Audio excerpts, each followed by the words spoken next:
El día de hoy vamos a ver la iglesia de Filadelfia. Es la sexta iglesia. Esta iglesia es hermosísima.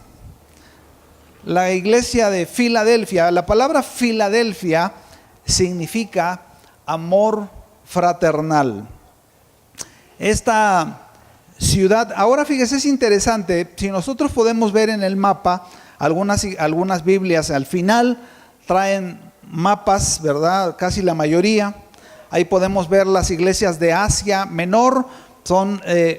Estas iglesias relativamente estaban muy cerquita. Estaban en un periodo, en una distancia muy corta. Eran ciudades vecinas, pequeñas, donde estaban estas iglesias ubicadas. Entonces nosotros podemos fácilmente localizarlas, ¿verdad? Ahí es la parte de Turquía, en el Asia Menor. Y actualmente esta ciudad de Filadelfia, de la iglesia de Filadelfia, es la ciudad de Aleseir con H, en Turquía, ¿verdad? Que significa ciudad de Dios, es una población árabe. Sin embargo, ahora al estar estudiando, pude ver que dice los libros de historia, que no conozco ahí, ¿verdad? Pero voy a organizar una expedición ahí. ¿Cuántos quieren ir? Vamos a hacer una expedición ahí para ir a conocer todos esos lugares. Qué padrísimo, ¿no? Fíjese, dicen que los pobladores que han estado viviendo en esa zona de Filadelfia tienen un temor muy reverente y como que tienen muy en alto el hecho de que el Señor Jesucristo le haya mandado una carta a esta iglesia de Filadelfia y le haya dicho lo que le dijo. Porque esta iglesia de Filadelfia es una iglesia muy especial, porque es la iglesia a la que el Señor Jesús no le hace ninguna reprimenda. Es la iglesia, la iglesia de Esmirna también, Dios la trata muy bien, ¿verdad? El Señor la trata muy bien, pero en especial la iglesia de Filadelfia es una iglesia que se pudiera decir que es la iglesia perfecta para Dios, ¿verdad? Entonces es muy especial. Esta ciudad de Filadelfia fue fundada por el rey de Pérgamo, Atalo II, porque tenía un hermano, ¿verdad? Muy cercano a él, y en honor a su hermano fundaron esta ciudad, y de ahí salió el nombre de Filadelfia. A este hombre le decían Filadelfo, y significa amor entre hermanos o amor fraternal. Esta zona donde estaba ubicada especialmente la iglesia de Filadelfia era una ciudad, una zona muy sísmica, y de hecho esta ciudad fue destruida en el año 20, del 20 al 30 más o menos después de Cristo, ¿verdad? Y fue reconstruida por un terremoto, fue destruida por un terremoto junto con Sardis también y otras ciudades que estaban cercanas ahí, y fue reconstruida por los césares romanos, debido también a lo que Dios había hablado de esta iglesia. Lo hacían como reverenciando el alta estima que Dios sentía por esta iglesia, por lo que Dios habló acerca de la iglesia de Filadelfia. Es muy posible, el apóstol Juan definitivamente él estuvo presente. El apóstol Juan fue el que vivió más tiempo de todos los apóstoles. Él murió más o menos a los 90 años, ¿verdad? Y él pudo estar en cada una de estas iglesias. Y el que probablemente, es casi seguro que también estuvo, fue el apóstol Pablo. Entonces Pablo y Juan recorrieron estas iglesias, ¿verdad? Y pudieron conocerlas personalmente. Entonces esta iglesia es una iglesia muy hermosa. porque es la iglesia, fíjese, del amor fraternal. Y se puede decir que es la iglesia llena del Espíritu Santo. Juan 13:35, ¿quién se lo sabe de memoria? Dice: en esto conocerán todos que son mis discípulos. Que se sabe en la Biblia de memoria, ¿sí dice? ¿En qué? Van a conocerse en el amor que se tienen los unos a los otros. En tercera de Juan, en la carta de Juan, en la tercera carta, es muy, muy padre esta cartita, está chiquitita, ¿verdad? Es un solo capítulo, está pegadita a Judas y Judas está pegadita al Apocalipsis, o sea, son vecinos ahí. Versículo 2 dice: amado, yo deseo que tú seas prosperado en todas las cosas y que tengas salud, así como prospera tu alma. Pues mucho me regocijé. Está hablando el Espíritu Santo acerca de la iglesia. Mucho me regocijé cuando vinieron los hermanos y dieron testimonio de tu verdad, de cómo andas en la verdad. Y no tengo yo mayor gozo que que el oír que mis hijos andan en la verdad. Entonces fíjese, la iglesia de Filadelfia no era formada por ángeles, sino por seres humanos como usted y como yo. Personas de carne y hueso, débiles, ¿verdad? Pero que habían desarrollado, habían hecho crecer el amor de Cristo entre ellos mismos. ¿Y sabe algo maravilloso? Que eso está disponible todavía el día de hoy. ¿Cuántos dicen amén? ¿Usted le gustaría pertenecer a una iglesia como Filadelfia? Donde los hermanos se aman, donde los hermanos se ayudan, ¿verdad? Y es una iglesia muy preciosa, ¿verdad? Porque el amor es la base principal de la iglesia, el amor de Dios, ¿verdad? Y vamos a leer lo que dice en Apocalipsis capítulo 3, versículo 7 en adelante. Vamos a darle toda lectura y luego después lo vamos a ir viendo poco a poquito. Escribe al ángel.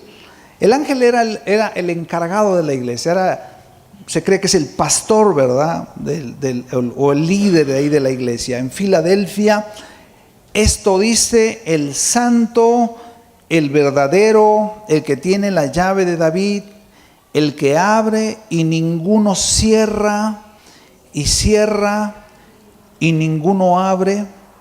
Yo conozco tus obras.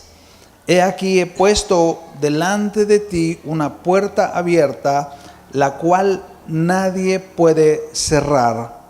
Porque aunque tienes poca fuerza, has guardado mi palabra y no has negado mi nombre. He aquí yo entrego de la sinagoga de Satanás a los que se dicen ser judíos y no lo son, sino que mienten. He aquí yo haré que vengan y se postren a tus pies y reconozcan que yo te he amado. Por cuanto has guardado la palabra de mi paciencia, yo también te guardaré de la hora de la prueba que ha de venir sobre el mundo entero, para probar a los que moran sobre la tierra. He aquí yo vengo pronto. Retén lo que tienes para que ninguno tome tu corona. Al que venciere, yo le haré columna en el templo de mi Dios, y nunca más saldrá de allí, y escribiré sobre él el nombre de mi Dios, y el nombre de la ciudad de mi Dios, la nueva Jerusalén, la cual desciende del cielo de mi Dios, y mi nombre nuevo. El que tiene oído, oiga lo que el Espíritu dice a las iglesias. El libro de Apocalipsis es el libro que más bienaventuranzas tiene de toda la Biblia. Es el libro que ofrece más bendición al que lo lea. Es un libro en donde el protagonista o el autor o el actor principal es el Señor Jesucristo. Él es el que está hablándole al apóstol Juan, Él es el que le está revelando, ¿verdad?, todas estas cartas y toda esta, ahora sí que revelación de todo lo que va a suceder en un futuro. Dios tiene el dominio del pasado, del presente y del futuro. Y nosotros podemos estar confiados, ¿verdad?, de cómo el Señor le reveló al apóstol Juan esta información, esta revelación de todo lo que viene, ¿verdad? Ya todo está ordenado por Dios. Nosotros necesitamos tener entendimiento y confianza en lo que Dios va a hacer en un futuro. Y aquí el Señor Jesucristo, en el versículo 7, comienza presentándose de tres maneras. En el versículo 7 le dice el ángel de la iglesia en Filadelfia: esto dice el Santo. El Señor Jesucristo se presenta de tres formas que evidencian su deidad. El Señor Jesucristo no es un iluminado, ¿verdad? No es un hombre elevado, ni es un gurú, ¿verdad? No. El Señor Jesucristo es Dios hecho carne. Es el Dios eterno que se manifestó a los hombres. Entonces, cuando dice el Santo, está hablando de algo que solamente Dios puede tener. La palabra santo significa en el original apartado y completa o perfectamente puro, sin corrupción. Y solamente Dios es el único que es santo. Él es puro, ¿verdad?, en todo lo que hace. Él no hace absolutamente nada contaminado. Es completa y perfectamente justo. En Santiago 1:17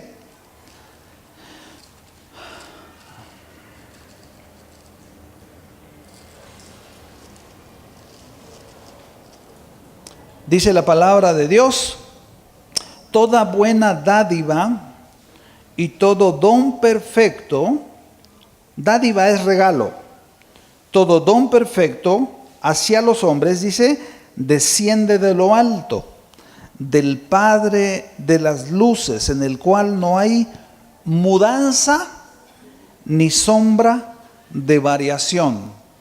Debido a su perfección, Dios no cambia. Dice Hebreos, ¿verdad?, que Jesucristo es el mismo ayer, hoy y por los siglos. Como es perfecto, Él no cambia. Lo que Él dijo ayer lo sostiene hoy y lo sostendrá por siempre. Jesucristo dijo: el cielo y la tierra pasarán, pero mis palabras no pasarán. Entonces fíjese, aquí Jesús se presenta como el Santo. Lo hemos dicho, ¿verdad?, que la santidad de Dios no es un atributo más de Dios, sino es la suma perfecta de todos sus atributos. Dios es santo, ¿por qué? Porque Él es justicia. Dios es santo porque Él es bondad. Dios es santo porque Él es misericordioso, porque Él es veraz. Entonces Él se presenta como el Santo. Ahora, el deseo de Dios es que todos nosotros participemos de esa santidad. Dios desea, ¿verdad?, que usted y yo podamos conocerlo. Y solamente lo podemos hacer cuando vivimos una vida apartada para Él, en santidad.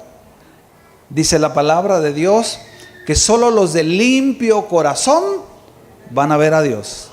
Porque sin santidad nadie verá al Señor. Por eso fíjese, para que nosotros podamos participar de esa santidad de Él, dice Hebreos 12:7, por eso Dios usa algo que se llama disciplina, ¿verdad? Disciplina. La disciplina produce en nosotros un temor santo hacia el Señor. Nosotros, si queremos tener hijos obedientes, necesitamos disciplinarlos. Y veo que a algunos les falta un poquito eso, ¿verdad?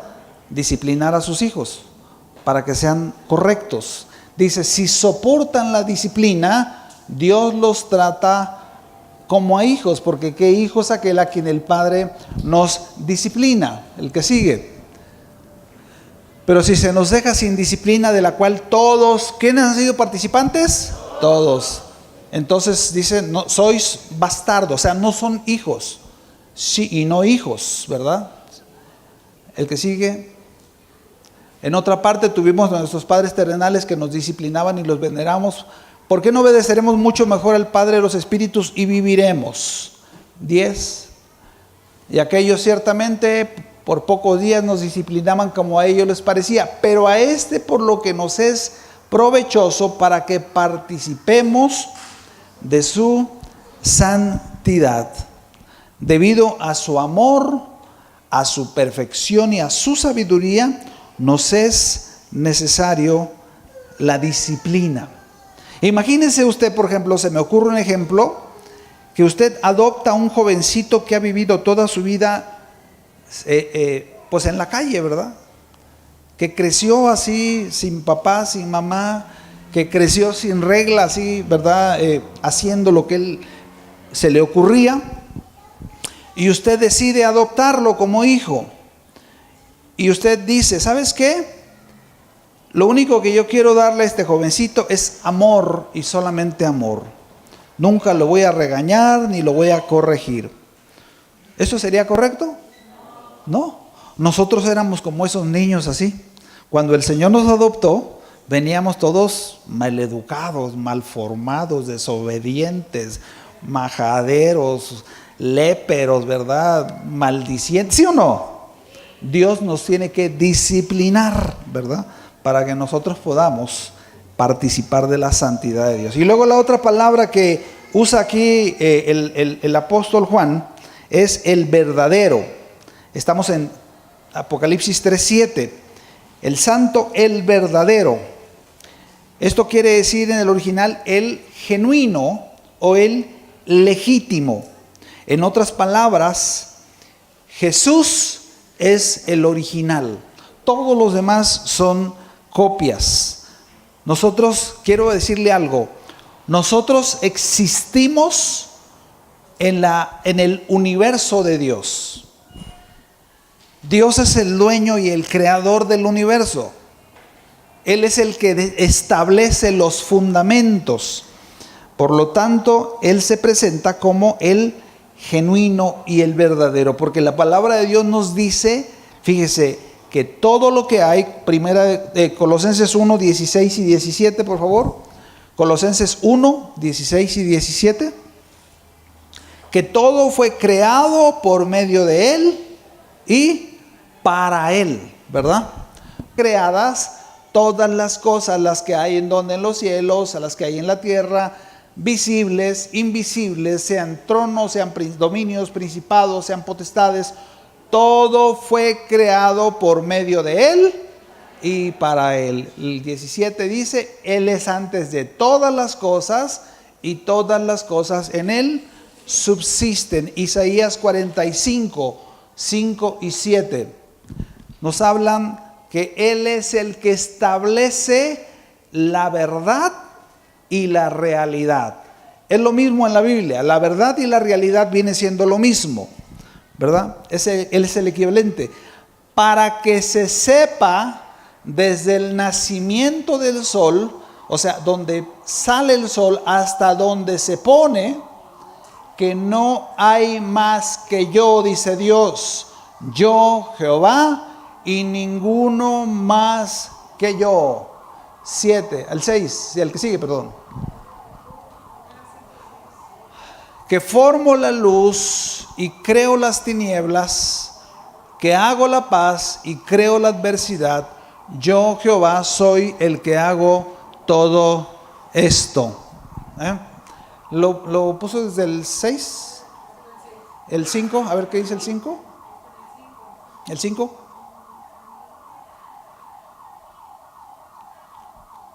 Dice, yo soy Jehová y ninguno hay más que yo. No hay más. No hay Dios fuera de mí. Yo te ceñiré aunque tú no me conociste. Fíjese, nosotros antes de conocer al Señor vivíamos en la irrealidad del pecado. Una persona que vive fuera de Dios, desconectado de Dios, vive en una irrealidad. Porque el pecado nos saca de la realidad de Dios. Pero ahora vivimos en la realidad de Dios. Y para que Dios haga de cuenta lo que siempre les digo, ¿verdad? Adán vivía en la realidad de Dios. Cuando peca, se sale de esa realidad y empieza a vivir en una irrealidad, como la vivíamos nosotros antes de conocer a Cristo. Ok, para que Dios nos regrese otra vez a su realidad, Él usa la disciplina para volvernos otra vez a su realidad. Claro, obviamente el nuevo nacimiento y la regeneración, ¿verdad? Entonces nosotros podemos volver a la realidad de Dios. La tercera cosa el tercer nombre que el Señor Jesús presenta ahí en Apocalipsis 3:7 es el que tiene la llave de David. Y aquí hay algo muy interesante, ¿verdad? Porque está hablando de una llave del rey David. Mire, el rey David, en su reinado, en su periodo de rey, él acumuló tesoros, muchos tesoros, de sus victorias, ¿verdad? De sus guerras, ¿verdad? Él mandó a hacer tesoros. Entonces tenía una gran cantidad de tesoros acumulados y los tenía en un lugar resguardados. Y toda esa herencia se la heredó a Salomón, su hijo. No crea que Salomón empezó de la nada, no. Salomón empezó con la riqueza acumulada que tenía su padre David. Con eso él pudo construir y incrementó el reino, ¿verdad? Incrementó el tesoro. Salomón fue el hombre más rico que va a existir en todo el tiempo de la humanidad, más rico que los que hay ahora, ¿verdad? Debido a la cantidad de riqueza que acumuló. Ahora fíjese, cuando David tenía ese tesoro, él tenía un tesorero o un mayordomo que guardaba la llave de este gran tesoro. Y en Isaías 22:20, aquí el Señor nos revela, ¿verdad?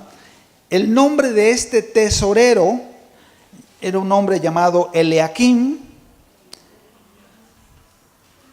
En aquel día llamaré a mi siervo Eliaquim. Este era el tesorero, hijo de Hilcías. Eliaquim significa Dios establece o Dios levanta. ¿El que sigue? Y yo le vestiré de tus vestiduras. Fíjese, esta palabra es una palabra profética. Está hablando de Eliaquim, pero al mismo tiempo está hablando una palabra profética del Señor Jesucristo, 800 años antes de su llegada. Dice, y lo vestiré de tus vestiduras, porque Él es el que guardaba el tesoro. Y lo ceñiré de tu talabarte y entregaré en sus manos tu potestad, y será padre al morador de Jerusalén y a la casa de Judá. 22.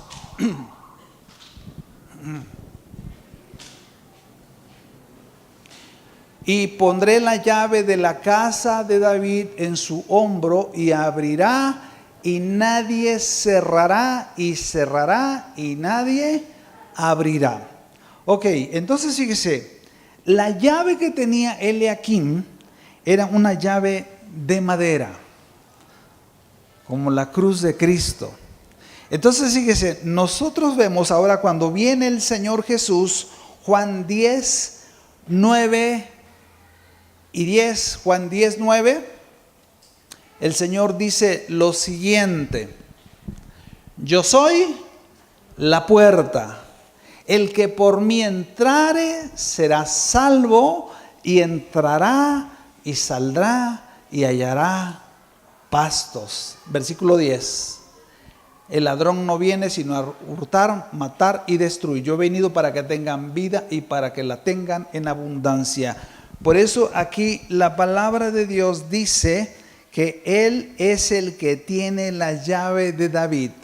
Jesucristo es la llave y es la puerta para poder recibir todo el tesoro que viene de parte de Dios.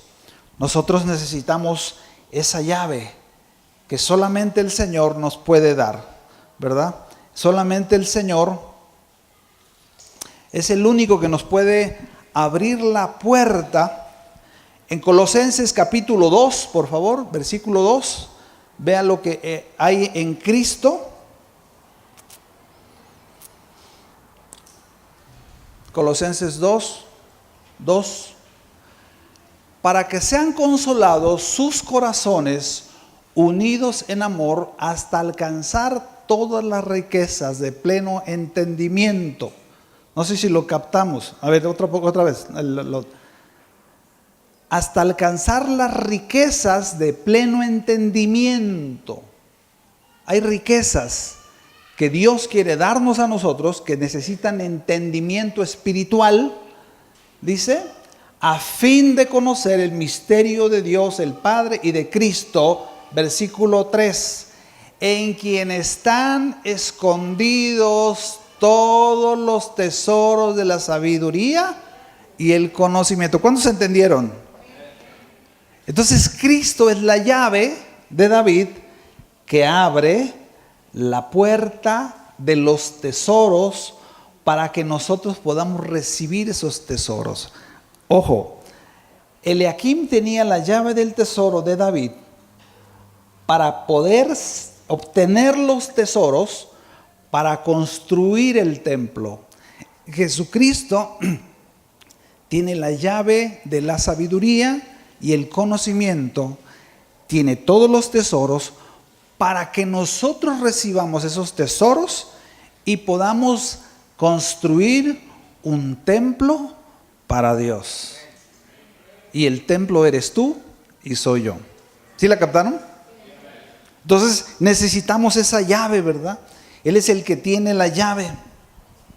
Él es el que abre puertas. Ahora fíjese, aquí dice algo muy, muy poderoso. Volvamos ahí al pasaje de versículo 7 de Apocalipsis. Dice, el que tiene la llave de David, el que abre la puerta y ninguno la cierra, y el que cierra y ninguno la abre. Amados, Dios es el que abre y cierra puertas en nuestras vidas, en la iglesia. Dios abre y cierra puertas, ¿verdad? Si una puerta se cierra, hermano, no te apures en abrirla. Más bien debemos preguntarle a Dios si Él cerró la puerta, porque Él es el que abre y Él es el que cierra. Recuerden ahí en Génesis 7:16 cuando dice la Biblia que Dios cerró la puerta del arca. Y cuando Dios cierra la puerta, nadie la puede abrir. Amado, déjame te digo algo. El día de hoy, la puerta de la gracia está abierta para ti. Que Dios no cierre la puerta. Hay veces la gente dice, no, cuando yo esté viejito, ¿verdad? Ya voy a buscar a Dios. ¿Y quién te dijo que vas a llegar a viejito? ¿Quién te dijo que hoy Dios no te está dando una oportunidad de buscarlo? Hay un testimonio. ¿Dónde está Magda? Mire, una mujer que vino a la noche de adoración, ¿verdad? Y aquí está esta testigo. Magda había estado invitando. ¿Cuántos vieron a esta hermanita? Una, como, ¿era qué? ¿Era gringuita o no? Era cubana, ¿va? Esta mujer le había estado invitado Magda. Tenía tiempo que ir a visitar y no se había todas las cosas hasta el mismo viernes, todo se dio, la invité, viene a la noche de adoración, la mujer sale de aquí, ¿verdad? Sale y se va bien contenta y dice, no, ya quiero empezar a venir. ¿Y qué cree que pasó? Fue el viernes en la noche, él dijo, el domingo aquí me van a tener. ¿Qué cree que pasó el domingo? Se fue a la presencia del Señor. Ya no pudo venir el domingo, ¿verdad? Entonces, aquí el apóstol dice, ¿verdad? Que el Señor le dijo, yo soy el que abre la puerta. Yo soy el que da las oportunidades. Ajá. Nosotros podemos ver en el libro de Hechos que cuando el apóstol Pablo y los otros discípulos apóstoles estaban haciendo el trabajo de evangelismo, Dios abría y cerraba puertas, ¿verdad? A veces le decía, ¿sabes qué? Aquí se cerró la puerta, no vamos a ir para allá porque Dios me dijo que no fuéramos. Entonces, Dios le dijo a Filadelfia, ¿sabes? Yo soy el que te abro las puertas. Yo soy el que te cierro las puertas. Y en el versículo 8 del capítulo 3 le dice, yo conozco tus obras. Yo conozco tu corazón. Yo conozco las motivaciones por las cuales tú haces lo que haces. El Señor conocía el corazón de la iglesia de Filadelfia. Toda la obra que nosotros hacemos, ¿verdad? De parte de Dios, necesitamos saber si es su voluntad. ¿Sabe que Dios aquí le dice a la iglesia, fíjese, yo conozco tus obras, y otra vez le vuelve a mencionar la puerta, una puerta. Dice, he aquí, he puesto delante de ti una puerta abierta, la cual nadie puede cerrar. He puesto una puerta abierta, la cual nadie puede cerrar. ¿Sabe que las puertas son importantes en la Biblia? En el Salmo 24, 7 al 10, se nos mencionan puertas espirituales. 24, 7 dice, álcense puertas vuestras cabezas y álcense ustedes puertas eternas. ¿Sabe de qué está hablando? De puertas espirituales territoriales. Cada lugar, cada región, espiritualmente hablando, tiene puertas espirituales que se cierran y se abren para el reino de Dios o para el reino de las tinieblas. Aquí habla de puertas espirituales para que entre Dios, el Eterno, a ese lugar. Dice ahí, álcense ustedes puertas eternas para que entre el Rey de Gloria. La que sigue, por favor, 8. ¿Quién es este Rey de Gloria? Jehová el fuerte y valiente, Jehová el poderoso en batalla. Álcense puertas vuestras cabezas y vosotras puertas eternas, otra vez, y entrará el Rey de Gloria. ¿Sabe una cosa, amados? Que nosotros tenemos que restaurar las puertas caídas de nuestros pueblos. Porque estos pueblos, incluyendo al pueblo donde estamos ahorita, ¿verdad? Han tenido cerradas las puertas eternas al Evangelio. Han estado cerradas por mucho tiempo, ¿verdad? Porque las puertas espirituales se cierran por el pecado y por la maldad y la desobediencia de los hombres. Esas puertas se cierran y por eso el pueblo permanece en oscuridad. El día pasado nosotros vimos lo que sucedió, ¿verdad? Una granizada un día y la gente salió descalabrada, les rompieron los vidrios, les abollaron los carros, ¿verdad? Pero al otro día, que estaban bien peinados, otra vez en la plaza. ¿Por qué? Porque tienen sus ojos cerrados espiritualmente. Y sabe, la única que puede hacer que Dios abra las puertas eternas es la iglesia que Dios ha puesto en este lugar. En este lugar, claro, cada iglesia tiene una región, ¿verdad? Cada iglesia es territorial, así como estas 7 iglesias tenían un territorio, Cada iglesia que Dios planta en un lugar es responsable del territorio espiritual, de lo que sucede ahí, ¿verdad? Entonces nosotros como iglesia tenemos que clamar a Dios como lo hizo la iglesia de Filadelfia. Por eso Dios les dice: muchachos, les estoy abriendo la puerta. Y esa puerta es la puerta del reino de Dios. Cuando Dios abre esa puerta, la gente empieza a conocer a Jesucristo. La gente se empieza a salvar. Este lugar va a ser insuficiente. Las personas van a empezar a buscar a Dios.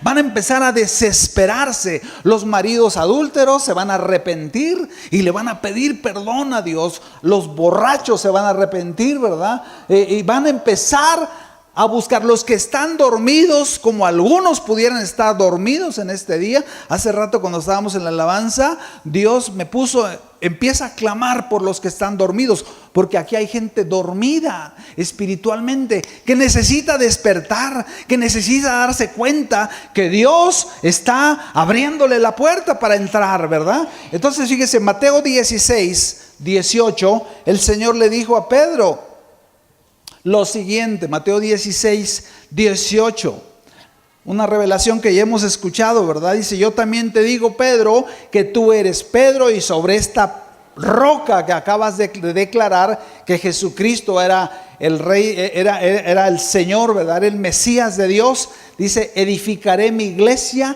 y las puertas del infierno no van a prevalecer contra ella. ¿Sí? Contra la iglesia. 19, por favor. Y a ti te daré las llaves. A la iglesia se lo dice el día de hoy. A ti, iglesia, en el día de hoy te doy las llaves del reino de los cielos. Y todo lo que tú atares en la tierra será atado en los cielos. Y todo lo que tú desatares en la tierra será desatado en los cielos. ¿Cuántos lo creen? La iglesia tiene autoridad y tiene poder delante de Dios para abrir las puertas del infierno y rescatar a los que están perdidos. El Señor le dijo a Filadelfia: yo he abierto una puerta, dice, la cual nadie puede cerrar. Y sabe que los estudiosos, ¿verdad?, piensan que este periodo, recuerda que estamos hablando de que son periodos que han transcurrido. Este periodo de Filadelfia comienza en más o menos 1750 después de Cristo hasta nuestros días. Comenzó con un avivamiento en un hombre llamado Jorge Whitefield en Europa, ¿verdad? Y luego seguido viene Juan Wesley en Inglaterra, Charles Finney, y empieza D.L. Moody, y hombres de Dios que se levantan, ¿verdad? Y empieza un avivamiento. Y sabe que a partir de ese tiempo empezó a haber un montón de gente salvada. Y empezó en esa parte de ahí, de Europa, ¿verdad? Y el avivamiento se extiende a todo el mundo. Guillermo Carey se va a la India, ¿verdad? Y David Livingstone se va al África, y el evangelio se empieza a regar por todo el mundo, y millones de personas empezaron a ser salvas.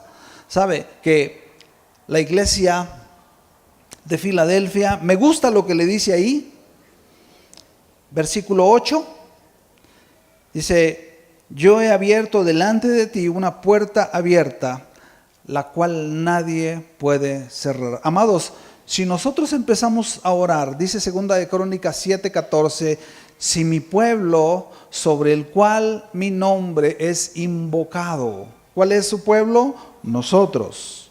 Dice: orasen y buscasen mi rostro y se volviesen de sus malos caminos, entonces yo iré desde los cielos y sanaré su tierra, contestaré sus oraciones, y voy a sanar la tierra, y voy a abrirle puertas espirituales. Imagínense qué precioso sería que el Señor nos dijera: iglesia de Ixtlahuacán, yo les abro la puerta para que ustedes vayan y lleven el evangelio a todos los que nosotros estamos alrededor, ¿verdad? Y le dice lo siguiente a la iglesia de Filadelfia. Fíjate, estamos ahí en el versículo 8.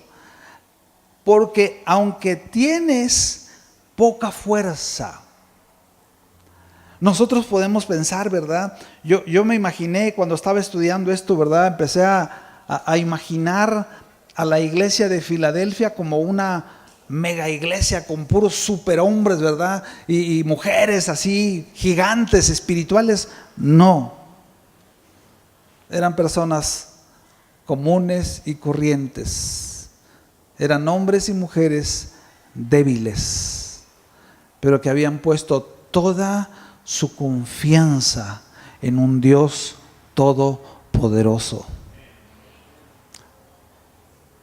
Porque Dios dice, úsalo a lo menospreciado, porque lo vil del mundo escogió Dios para avergonzar a los sabios. Entonces nosotros podemos ser como esa iglesia.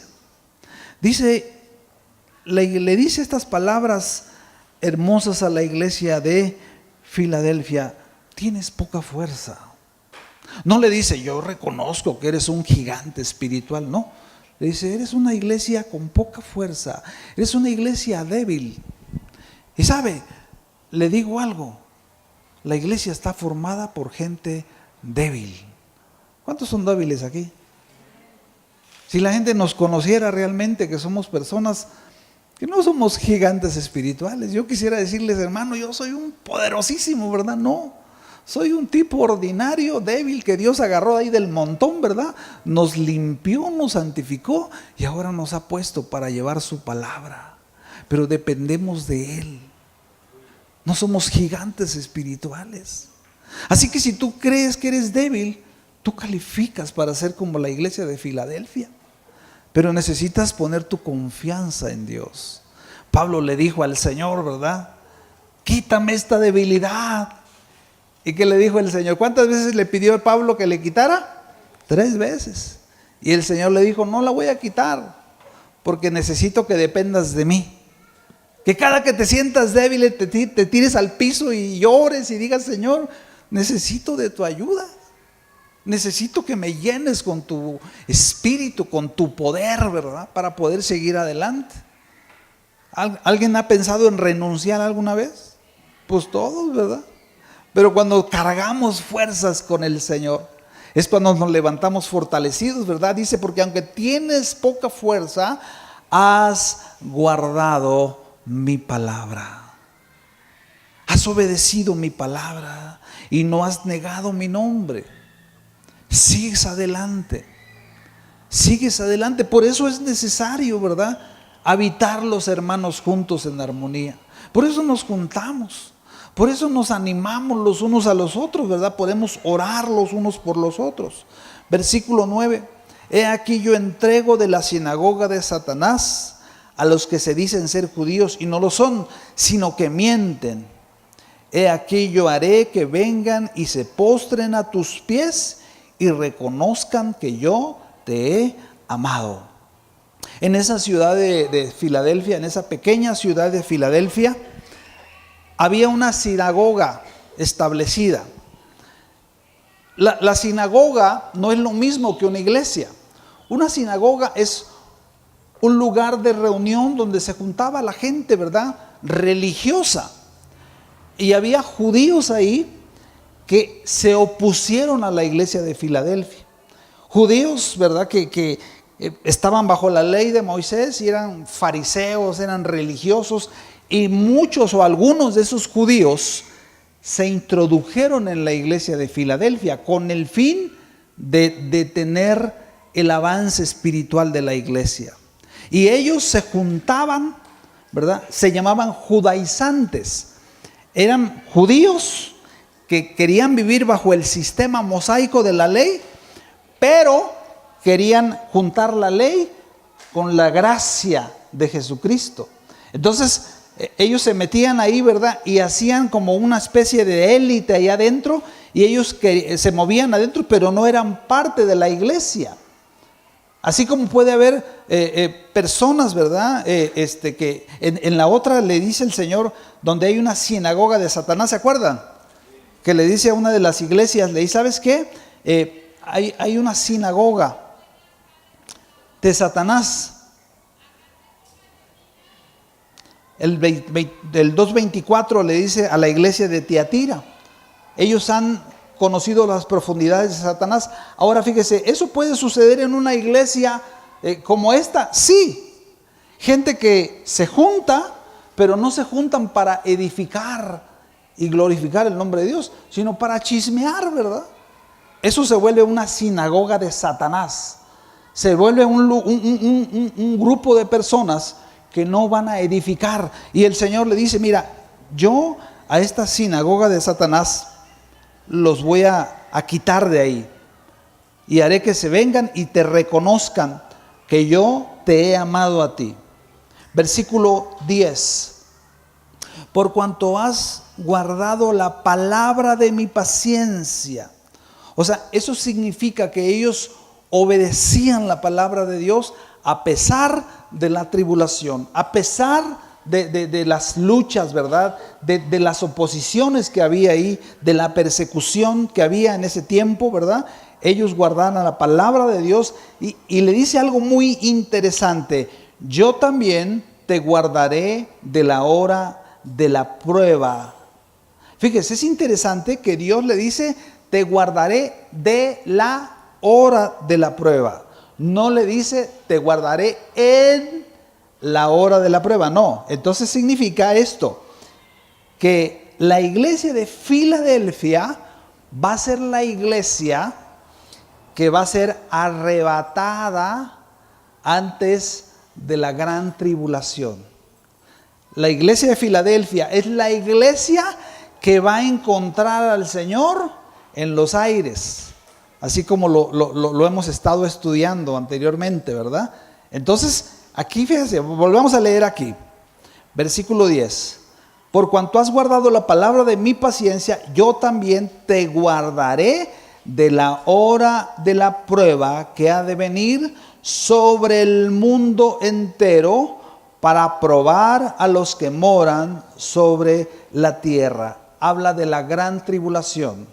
¿Cuántos saben lo que es la gran tribulación? Es un periodo de 7 años que empiezan, ¿verdad?, a operar en la tierra cuando el anticristo se levante y se manifieste. Eso lo vamos a ver más adelante, ¿verdad? La manifestación del anticristo, del falso profeta, cómo se empiezan a manifestar. De hecho, yo creo que el anticristo ya está en el mundo, ¿verdad? Ya es un líder poderoso que se empieza a levantar de descendencia judía, ¿verdad? Que va a empezar a tomar un liderazgo a nivel mundial, ¿verdad? Pero eso va a empezar a suceder después de la gran tribulación, después del rapto de la iglesia. Y un día como hoy, normal, así, la Biblia dice, el Señor Jesucristo dice que la iglesia será levantada. Millones de personas van a desaparecer en todo el mundo y van a ser levantados y nos vamos a encontrar con el Señor en el aire. Aquí dice, en esta yo te voy a librar de la hora de la prueba.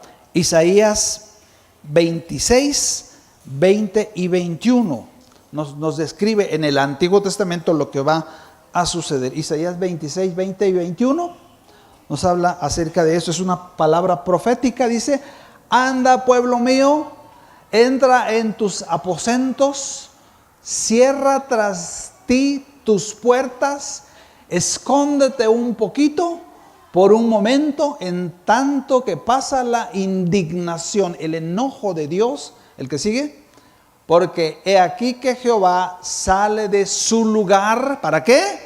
Para castigar al morador de la tierra por su maldad en contra de él, y la tierra descubrirá la sangre derramada sobre de ella, y no encubrirá ya más a sus muertos. ¿Ok? Versículo 11 de Apocalipsis 3. He aquí, léalo conmigo, yo vengo pronto. He aquí, yo vengo pronto.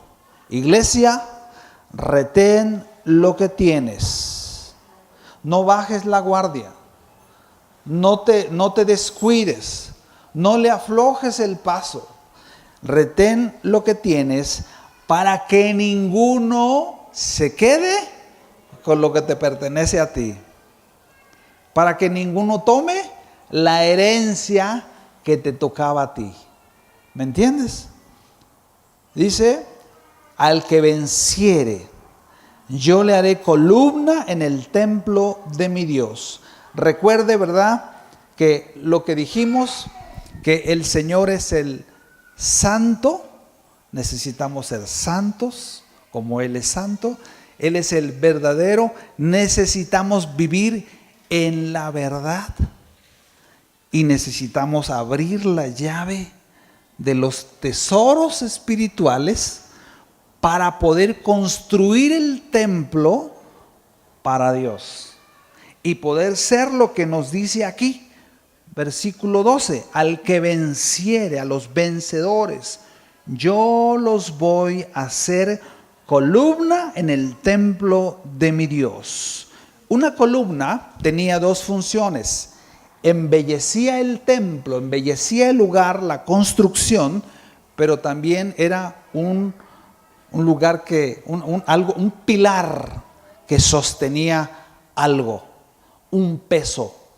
Tú sostienes el peso del evangelio, el peso de la gloria de Dios para manifestarlo allá afuera, a la gente que no conoce, ¿verdad? Dice, yo lo haré columna al templo de mi Dios y nunca más saldrá de allí. Y escribiré sobre él el nombre de mi Dios. Más adelante vamos a ver que el anticristo, fíjese, cuando venga el anticristo en la tierra, dice la Biblia que va a empezar a marcar en las frentes.